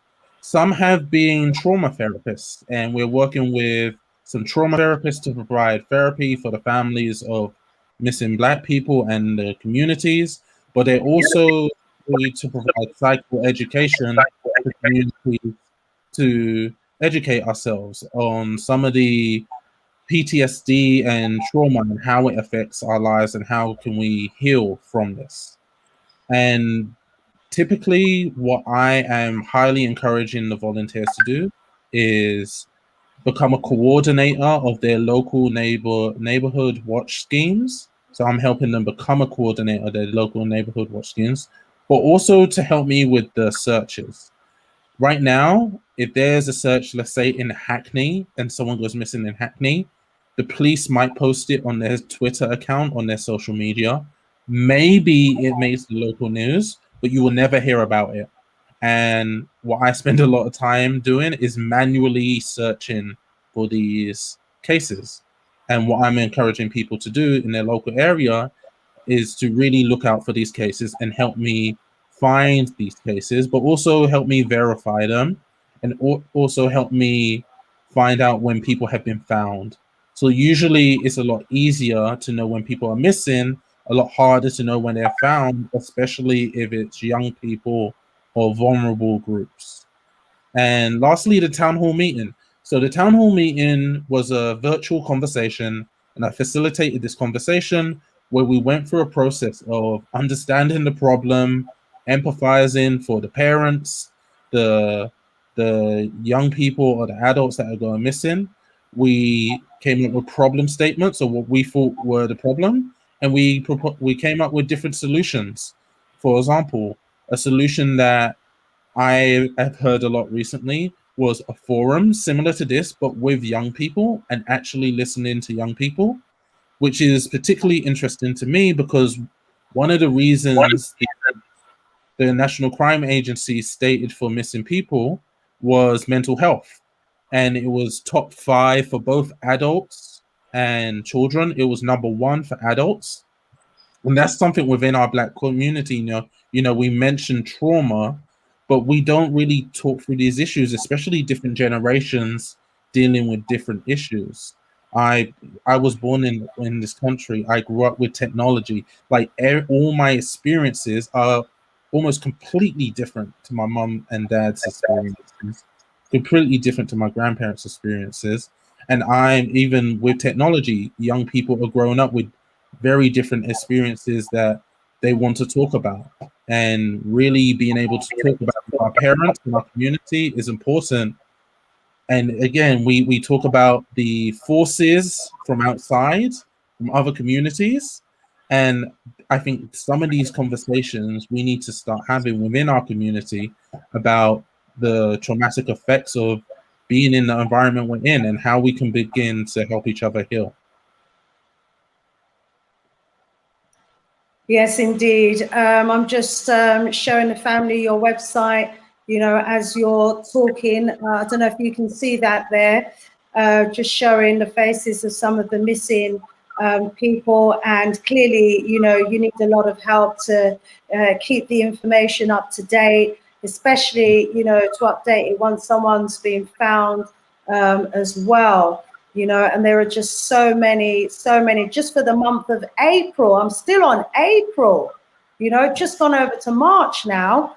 And look at the number of missing people, young people, just during the month of April. Okay, Yes. and then here's May. Let me go over to Dr. Abu. We haven't heard from Dr. Abu for a little while. Dr. Abu. Wow. I want to rise up, Dominic, you know. I want to rise you up, my prince, you know. We need more Dominic like you. You understand? Because you're taking responsibility here, you know, and you know, whatever we can do to support you. And the community must come out and support you, my brother, because we're talking about the plantation, you know. To me, we are in this concentration camp, you know, and because some of us have trustee privilege, we forgot. If if if if any one of us was working at Battersea and afraid of dog, we'd have to leave the job.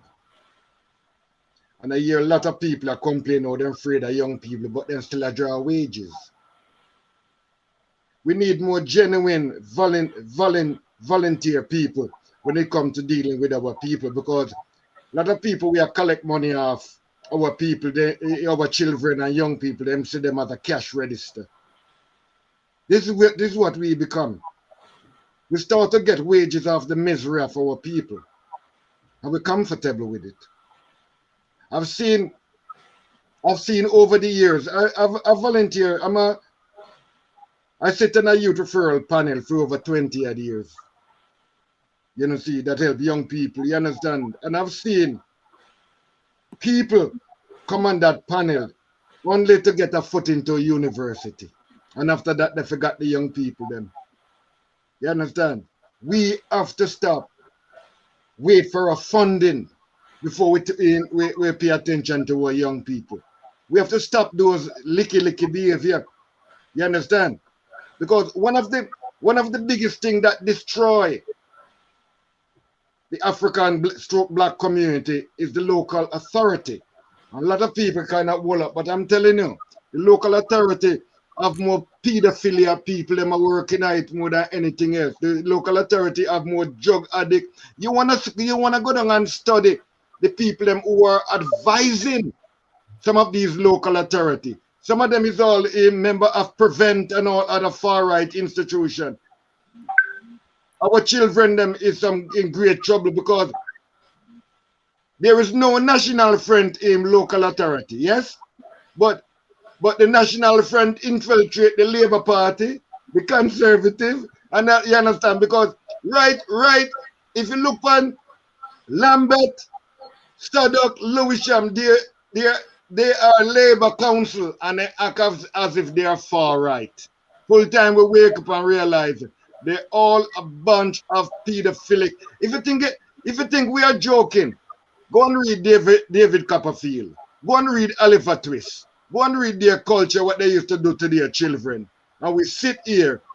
You understand? My brother, we in the community salute you, brother Dominic. And we have the parents and ancestral day coming up on Sunday, and we'd like to honor you, my brother. You understand? For your outstanding work, what your contribution that you're doing towards our community. You know? And this is what we need more people like you, more people like Sister Teresa, more people like Sister Sheila, you know, Jamal's Sister Shanice, and many more out there. But we have to start to support one another and acknowledging one another. Give thanks. Give thanks. Give thanks, Dr. Abu. You know, we value you as well. And just want to echo what you were saying there about complimenting Brother Dominic on his words. Rise up to you, indeed, Brother Dominic. So let's go over to Sister Teresa. Sister Teresa, you've seen the website, you know, you're very familiar with the works that Brother Dominic was doing. You were at the town hall meeting at some of those events. You know, how can people get involved? What do people need to do to, you know, help and assist Brother Dominic and the team? You know, because we've got to be our brother's keeper. We've got to be our children's keeper, you know. And while I remember, let me just rise up young brother Raspek as well, who is from Forever Family and is on the streets right now, probably up and down patrolling and encouraging other young people to get involved, you know, and be the ones who are safeguarding our children. There was a case, actually, I just mentioned very quickly, in Florida, America, of a young, I think she was about 11 years old, a young girl of 11 years old who was almost kidnapped by someone who tried to whisk her off the street and off of her feet, but she managed to fight off the attacker and run away and raise the alarm. Within no time at all, 50 sheriffs were on the streets searching for that attempted abductor. And you know, they caught him. They caught him. Where are the 50 sheriffs who were looking for all of our, look how many of our young people have been abducted within 1 month, who have gone missing within the month of May, within the month of April. And where are the police on the streets knocking door to door, trying to find that house or that van where all of those missing young people were? You know, we are the ones who are going to have to find these houses where these young people are being held. We are the ones who are going to have to start being more vigilant, you know, and see what's happening and going on in and out of our neighbors' homes. Dr. Abus is absolutely right. If we ever look into these people's history, I come across a case. Let me try and remember the case whilst Teresa's talking. Sister Teresa, let me bring you in here. Thank you, sister. I really am so grateful for you. When I reached out to you and I said what, you know, Brother Dominic had started, and I said, sister, we've got to talk. You took it up straight away. And the next day we were on your show. So I want to thank you, because you really are a heroine in this situation. Because if you hadn't listened, Dominic has been trying to talk to the Lime media, and now they come running because now they see that they could get some audience. I've told Dominic, we're not talking to the terrorists. Let them go about their business, because they're supposed to be news reporters. They're supposed to know what the news is. They don't need to hear me from me before them know the news. Let them go about their business. I'm not wasting more time with them. So listen, I'm going to use some words. If you got pen handy, quick, go grab it. Social capital. Cultural let's give them a capital. moment to grab their pens. Family, grab your pen. We want you to capture this. Of course, you can replay it as well. Yeah, you can replay it. Social capital, cultural capital. Okay, we have a lack of cultural capital. As the brother said, them people there, them have a history. David Copperfield and all of them stories tell you the history. That's cultural capital. Go read them books. Go watch the film if you don't want to read the book. Find out about the misstep in your cultural capital. Like the sister said, she thought the neighbors would be interested in her. Misstep in cultural capital. Fake space, fake safe space. Don't play. Social capital. We have a system. We had a routine. We had a structure. We had our own capital culture. We have what we call family in control of the young ones. That's what we know, because they don't know. They haven't got the experience, so they don't know the danger. First thing I would say, teach your children to scream, to yell, to shout. Yes. Teach your children to make noise, wet themselves, carry on mad, knock down things in a supermarket, make up noise. Because passivity is how these people are taking our kids off. The other thing is, tell your children about your stories. Don't keep it secret. And there's a lot me wish me to tell them. Somebody could have approached you when you were that age. How did you handle it? Share your social capital. Meal times, that's when you get together, you look at each other, you have bonding time. Create a routine. The work is going to ruin you. Make time for your family. Make time for your family. Bonding time is where you stop the gangs from finding the allegiance from your child's heart to them. As I said, all of life is in the front. Your navel should be string up with your picnic navel. But if you're never there, the child is looking, where is that thread? Who can I join to? When they're teenagers, they leave you, and unless you win them again, unless you win them over again, somebody else will win them over. You've got to be in it to win it. You cannot be absent and say, when they were little, me was good with them, but no, me expect them to behave. No, they are growing. They are human. They change. Always be winning your children's affection. Teach your children intuition. This spiritual thing, the melanin, the curly hair, this is an antenna. Before danger, tell your children what it feels like in your stomach, the brain I talked about. Make sure that gut feeling is responded to. Oh, I feel funny in my belly. What does that mean? What's happened? Learn to teach them emotional intelligence, spiritual intelligence. Tell them, do not leave a group when you go out. Stay in the group. Do not be enticed away from a safe group, because that's how you become vulnerable. There are many things I could say. Give your child a hug, so the first hug they have is not from a stranger. Tell them about safe zones on the body. Which parts of the body, if somebody comes and touched them, that is not a safe person, no matter who they are. Tell them these kind of things. No sleepovers. But people don't have sleepovers. What nonsense. Rubbish. Stop that rubbish. Stop it. I'm not interested. Don't even bother with it. Teach your children about resiliency. What are the components of resiliency? And number one, don't tell your children you can protect them, because you're never all the time with them. They must learn how to protect themselves.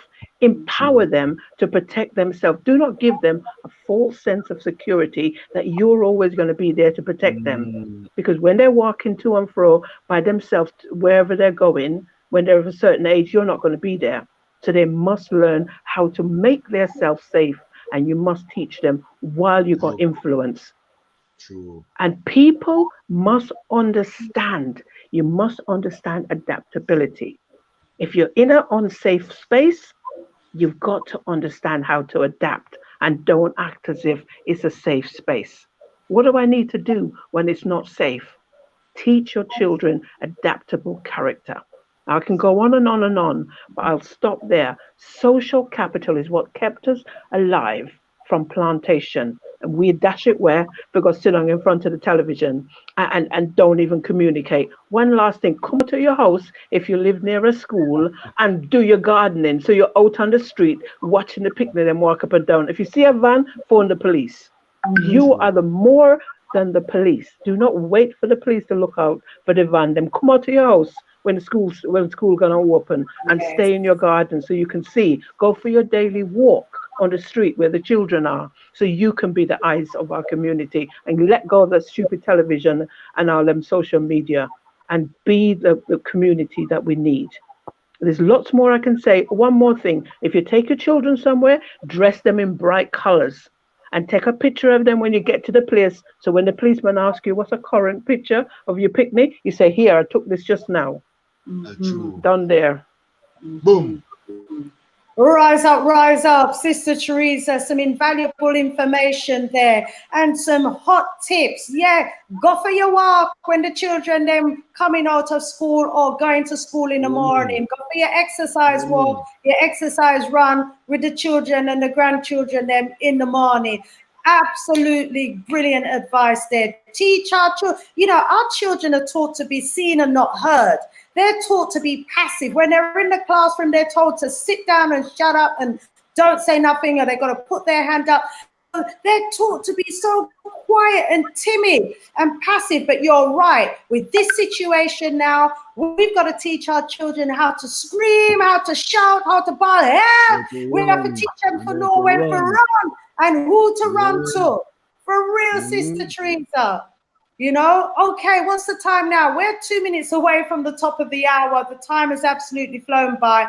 We're going to have to revisit this topic. And Sister Teresa, I know you were saying you could say so much more. We need to hear more of what, you know, more advice and guidance that we could be giving our children to save our children. And also, Dominique, we need to keep up to date with you as well regarding how things are progressing with the missing children, those who are found.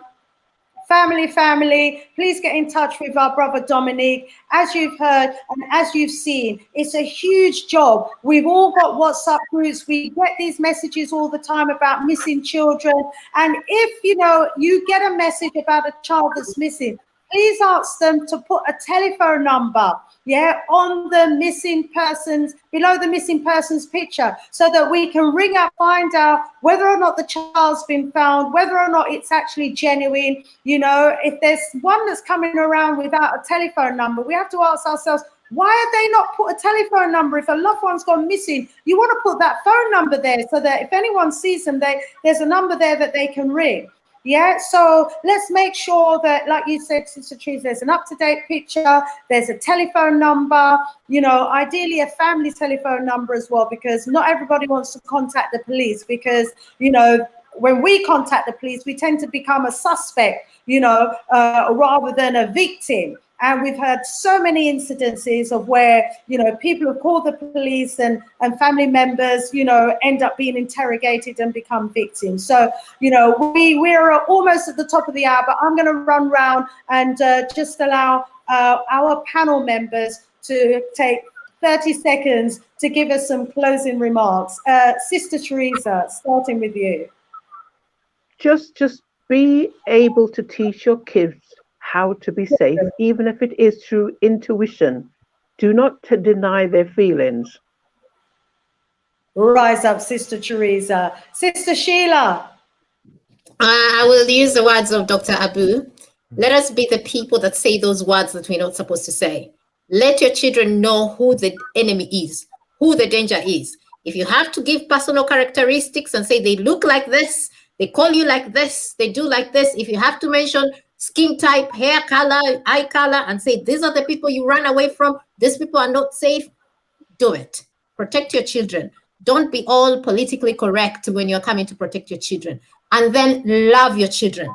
Let your children know that you're a safe person for them to come to you and say, this happened, and be present in your children's life. If it means cutting down on your plantation hours, so be that.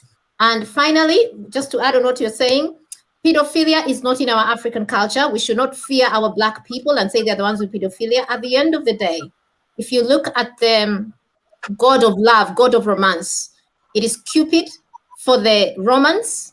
Cupid is a baby. And it is Eros for the Greeks. Eros is a teenager. Both are boys, tying in with what Bro Jamas was saying.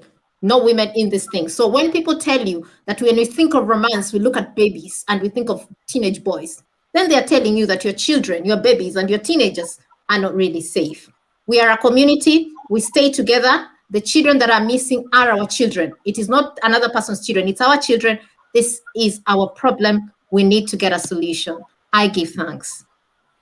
Give thanks to you, Sister Sheila, as always. Brother Jammers. I just like to thank everybody on the panel for bringing this. And Dominic, yeah, this is what we need. And family first, respect. The reason why our children are missing is because the parents are missing. We're not paying attention to our parents. Dr. Abu said in denial. In a state of denial is when you're bringing down the Nile. You know, we've got to represent the Nile, you know, and we can win this game. What we've got to start to do is back the people who are playing to win, like Dominic, like Respect. We have people in our communities who are in this to win. Let's stop giving attention to things that we have no control over and start putting our attention to our future. Boom. Absolutely. Thank you so much, Brother Jammers. And let's go over to Brother Dominic. I first want to thank the panel for an amazing discussion.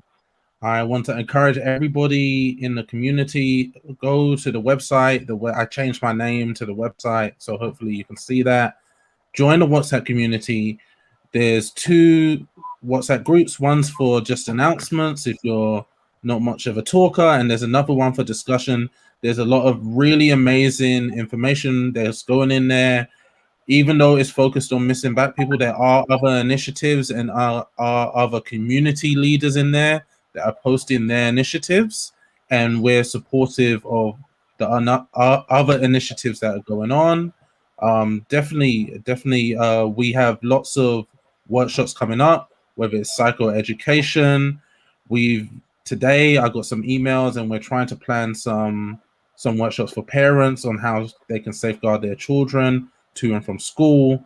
But there's lots of interesting things, and I'm always open. You know, you can Teresa will know, and some of the others will know. I answer the phone. I reply to the messages. So yeah, I'm always open to talk. Rise up, rise up. Thank you for being available for the community and for utilizing your skills, my brother, to provide this much, much needed information and service for our community. Brother Dr. Abu. Budum to all of you, you know. We have to remember, I response, I demand. You know, right at this moment we're upon low response, low demand, and that's why we're having these problems. You know, we can do it. You remember, there's a wanted. You remember her? Oh yes, yes. The children's Kids club. company. Yeah, Kids company. Mm-hmm. You understand? You know, they are part of the whole chaos we are going. So, Brother Dominic, we'll keep in touch, my brethren, and whatsoever we can do at Galaxy Radio, we should have a monthly update on this or a fortnightly update about this. You understand? Sister Shanice, we'll link up and do certain things with the brother. Here in Jamas, Isis, Sister Sheila, Sister Teresa, Vodum. Rise up. And in closing, family, we've got to bring that community spirit back. We've got to bring back unity. And this is a little something that I come across. It says, when unity is achieved, we will be like a swarm of bees. A single bee is ignored, but when millions have come together, even the bravest run in fear. So I want to leave you with those words there to think of, and also, you know, with the realization that our children depend on us and need us. We have got to be the change that we want to see. We are the ones who are going to have to protect our children, and we're going to have to organize in order to protect them. To everyone in the audience that stayed with us for the last couple of hours, thank you so, so much. We value you. We thank you so, so much. We even thank you more if you decide to get in touch with Brother Dominic, or if you decide to go to the website, sign the petition, join as a volunteer, share some skills and knowledge. We appreciate love. Jammers, it was great to have you black with us, my brother, dropping those gems. Sister Sheila, oh my days, you know, love the way you just present, you know, so beautifully, you know, those stories and examples to bring home and to punch home the issues that we need to be concerned about. Sister Teresa, thank you so much for your persistence and for being you. Dr. Abu, as always, more voodoo. Family, we'll be back same time next strong Wednesday, 7 p.m. GMT time, 8 p.m. BST time. We just found out what BST time the other day, British summertime. Hey, me never know me think that GMT was all year round for the UK. Anyway, me not ashamed to say so me learn something new. So rise up, family, next strong. We're going to be talking about what's going on in South Africa. Afrophobia, we've got to deal with it. So stick with us, family. More love, more power. We've got to bring back that unity. We've got to bring back the unity in our community. Rise up, family. More voodoo every time.